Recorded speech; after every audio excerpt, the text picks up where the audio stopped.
চলে যান আজ থেকে ১৫০০ বছর আগে, যেই সময়ে মানুষ মানুষকে খুন করাকে অপরাধ মনে করত না, মানুষের সম্পদ লুণ্ঠন করাকে অপরাধ মনে করত না, কন্যা সন্তান জন্ম নিলেই অভিশপ্ত মনে করত, এজন্য জীবন্ত কবর দিয়ে আনন্দ উল্লাস করত, অপরাধ মনে করত না। শুধু কি তাই, আপন মায়ের সাথে জেনা ব্যভিচার করাকেও তারা অপরাধ মনে করত না। ঠিক এই ক্রান্তি লগ্নে আল্লাহ রাব্বুল আলামিন এমন একটি সময়ে এই কালামে পাক নাজিল করলেন।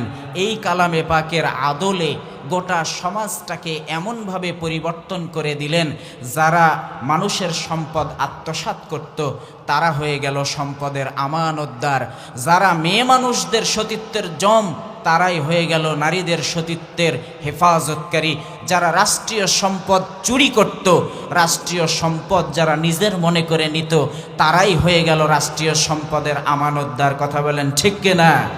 প্রশ্ন করতে চাই, এই যে মানুষগুলো পরিবর্তন হয়ে গেল, আবু বকর তৈরি হলো, ওমর তৈরি হলো, ওসমান তৈরি হলো, আলী তৈরি হলো, এইটা পানি পড়া দিয়ে তৈরি হলো? জোরে বলেন, পানি পড়া দিয়ে তৈরি হয়েছে? ফুঁ দিয়ে তৈরি হয়েছে? একটার শাসনে তৈরি হয়েছে। সেই শাসনটার নাম কি? দেখি আমার সাথে কারা কারা একমত আছে, দুই হাত তুলে আল্লাহকে দেখান তো দেখি। লিল্লাহে তাকবীর, লিল্লাহে তাকবীর, মাশাআল্লাহ, হাত নামান। ঠিক এখনো তাই। আমি যদি আপনাদেরকে একটু ব্যাক পাস করে নিয়ে যাই, আজ থেকে প্রায় ৫৫ বছর আগে ১৯৭১ সালের দিকে যদি নিয়ে যেতে চাই, যাবেন আপনারা? তাইলে গাড়ি ভাড়া করা হোক নাকি? হ্যাঁ, গাড়ি ভাড়া করা হোক। হ্যাঁ, ঠিক আছে, চলে যাই আমরা। ১৯৭১ সালে এই বাংলাদেশে যতগুলো মসজিদ ছিল এখনো ততগুলো আছে নাকি বাড়ছে? সবাই কথা বলেনি। এই বাংলার জমিনে ওই সময়ে যতগুলো মাদ্রাসা ছিল এখনো ততগুলো মাদ্রাসা আছে না বাড়ছে?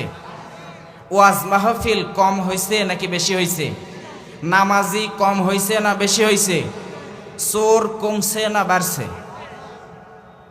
কয় কি এটা বাড়ছে?